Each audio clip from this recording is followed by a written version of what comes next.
the Hijab 10 discount code for 10% discount on a wide range of products, including premium Ethiopian black seed products.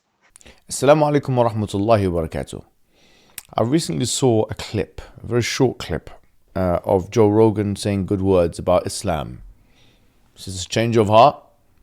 This is a change of mind.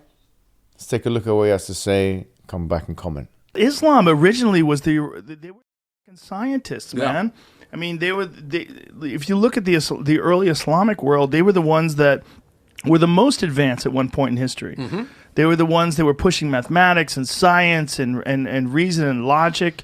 You know, it's just it comes in cycles, man. It comes in cycles of suppression and dominance, and you know the real concern is unstoppable dictatorships like China and Russia, and when there's no dissent and no discussion. I've got a lot of friends who are Arabs. I spent a lot of time in the Middle East. I love them. They're awesome. There are some factions that say we got to go blow ourselves up, and that's obviously some wrong. Some factions of Christianity that are like that too, right?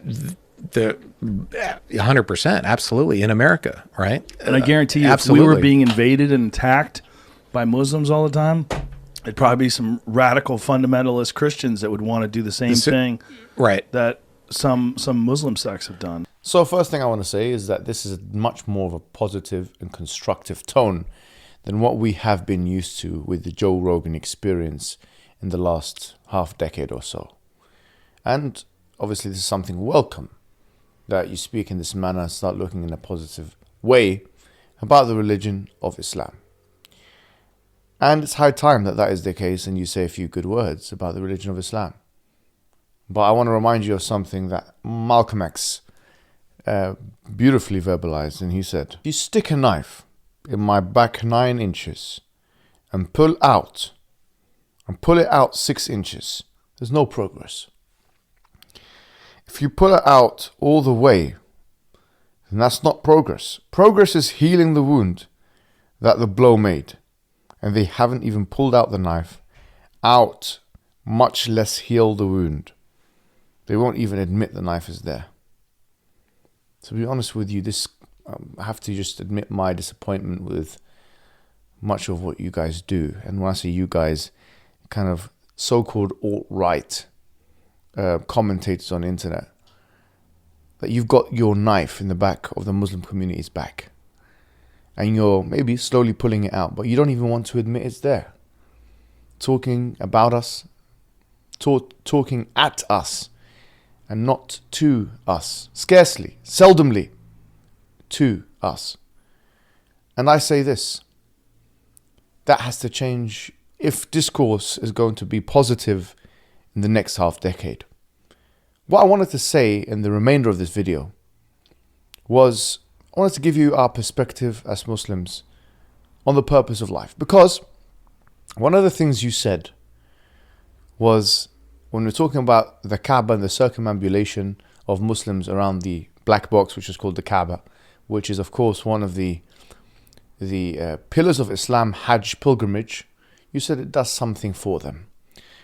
Let's hear what you said and come back and comment on this. You know, when you watch the Muslims gather around Mecca and go around that Hajj, circle, if you don't think there's something kind of beautiful about that, amazing about that, they all peacefully get there, they all dress the same, and they all like move around this thing and show respect. Obviously, it's doing something for them. It has this profound effect on them. Joe Rogan, I want to be honest with you because I know you're watching this video. I know for a fact you're watching this video, in fact. Yeah? I want to be honest with you and tell you that this language that you're using, it's doing something for them. It's revelatory of your own bias. And I think your bias may be something which is referred to in ethics as egoism, or even in psychology as egoism. This idea that things should be done for us, like we are the center of attention, that we should be acting on our self-interest, and really that is the basis for morality. Not only that, but the purpose of life, therefore, is for us to try and get as much of it as we can. Let it do something for us. Like a slave. Life is a slave to us. And we're just here telling life what to do. And this comes quite frequently in your podcast, if I may be honest with you and tell you. Whether it's you telling people or asking them about LSDs, telling them about your experiences, smoking a big cigar and doing this and that, or HGH that you take and the palumboism that you have, or the facial change that you've seen because of the steroid abuse and so on. This is just, you are a caricature, and I don't mean this to be rude, you are a caricature of materialism. You basically are emblematic, and this is not the purpose of life. We want to say that the purpose of life is not so that we may consume things and it can do things for us before we hit the grave. The purpose of life is to worship our Creator. That's the purpose of life, that we have a Creator. He created the human beings, which we can reason rationally. The purpose of life is to worship that Creator. That's the purpose of life, to submit ourselves to that Creator. Rousseau very famously said, man is born free but everywhere in chains. The Quran states, ضرب الله مثلا رجلا فيه شركاء متشاكسون ورجلا سلما لرجل هل يستويان مثلا الحمد لله بل أكثرهم لا يعلمون. Allah has put forward a parable of two men. One of them has many slave masters, and the other one has only one slave master. Are they the same? Praise be to God. That most people don't understand. Meaning, you will always be a slave to something or someone, whether it's your own desires or societal expectations or materialism, or a combination of all those things. Or you can decide to be the slave or in submission to the one who created you. And the Quranic message is very straightforward, Joe Rogan. It's that you have to make the right decision.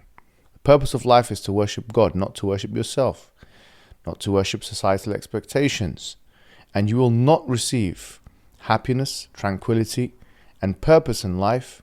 You'll be stuck in the second gear of a meaningless lifestyle if you think that you can fill the void of purpose with all of the activities that you are partaking in. They have no ability, in fact, or facility to fill that void. Is impossible.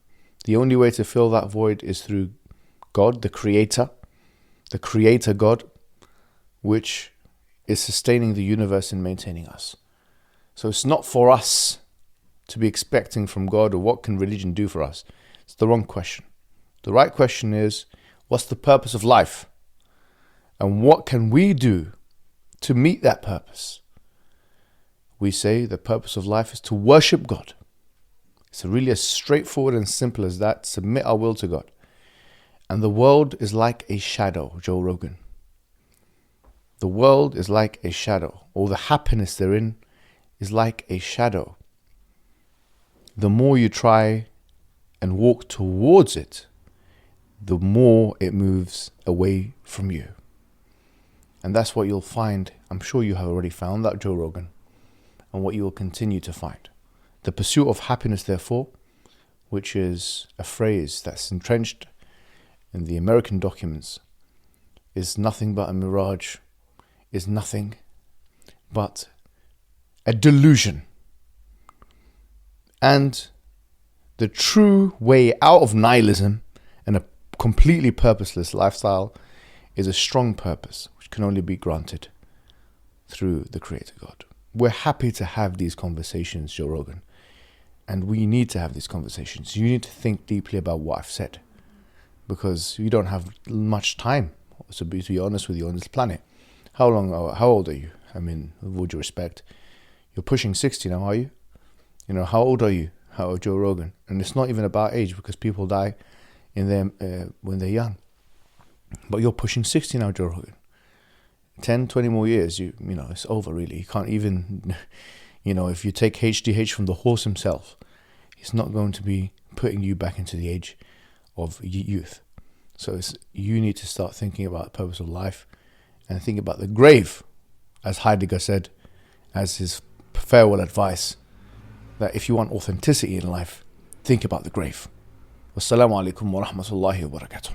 Go to QuranAli.app, inshallah. The app tracks verses, pages, and time spent reading, and the verses to pages function takes you from reading a few verses a day to a few pages a day. This project is for the real enthusiasts. If there's enough of us out there, this will become the future of Quran apps. And support the project if you can, inshallah. May Allah bless all of you. Jazakallah khair. Assalamu alaikum.